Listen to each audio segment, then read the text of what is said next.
So there's actually kind of a fun version of these problems. Wait, that's a terrible word. Different version of these problems that we can solve, and they're gonna look kind of like word problems. They're gonna say something like, let log base b of 7 equal r, and log base b of 8 equal t. And then they'll say, find log base b of 8 over 7. And you'll say, this is the last problem on the homework, or the second to last problem on the homework, and I don't want to do it, so there. So rather than doing that, probably the best strategy is to build up some courage, embark on some mathematical adventure, and say, well, all right, surely I can make something of this. So got log base b of 8 over 7. It looks like a quotient rule, so let me just do quotient rule and see what happens. Log base b of 8 minus log base b of 7. And, man, are you serious? Okay, so log base b of 8 is t.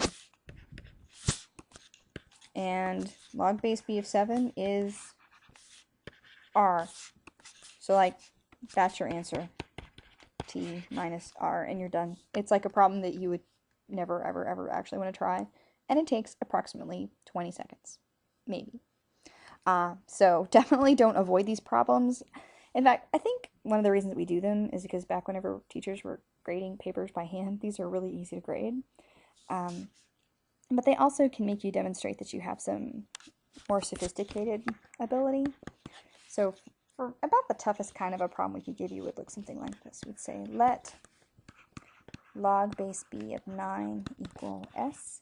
Now when you're writing your s's, a lot of times our s's look like our 5s, depending on what your s's and 5s look like. So I always do something kind of funky, and I put like sticks on them, or a little curly Q or something. So just make sure when you're doing your homework that you don't accidentally mistake an s for a 5.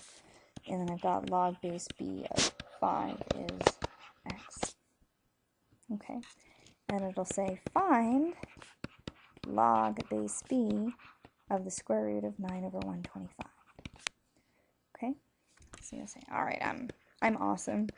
This is going to be a super short problem, and I'm just fantastic, so I'm just going to make all this happen. Now, you want to apply the power rule first here, right? Because the 1/2, the square root, is happening to that entire thing.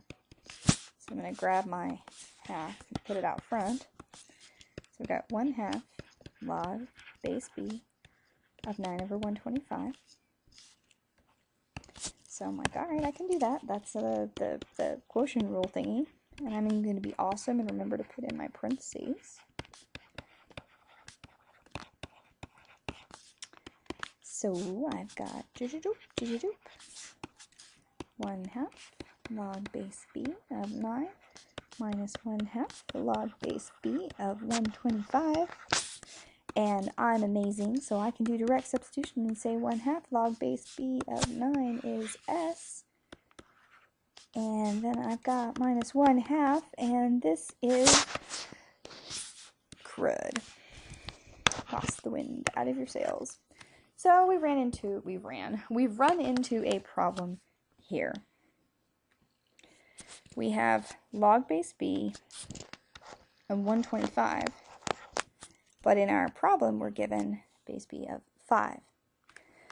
So really what we want to do now is we want to turn 125 into something that's going to look like a 5. So really what we want to say now is we want to say, how can I express 5 in 125 in terms of 5? So 5 to the what? How can I want to put something here that's going to give me 125. So 5 to the what is 125. Got it? 5 cubed. So see, now what we've done is we've turned the 125 into 5 cubed. And why is this helpful?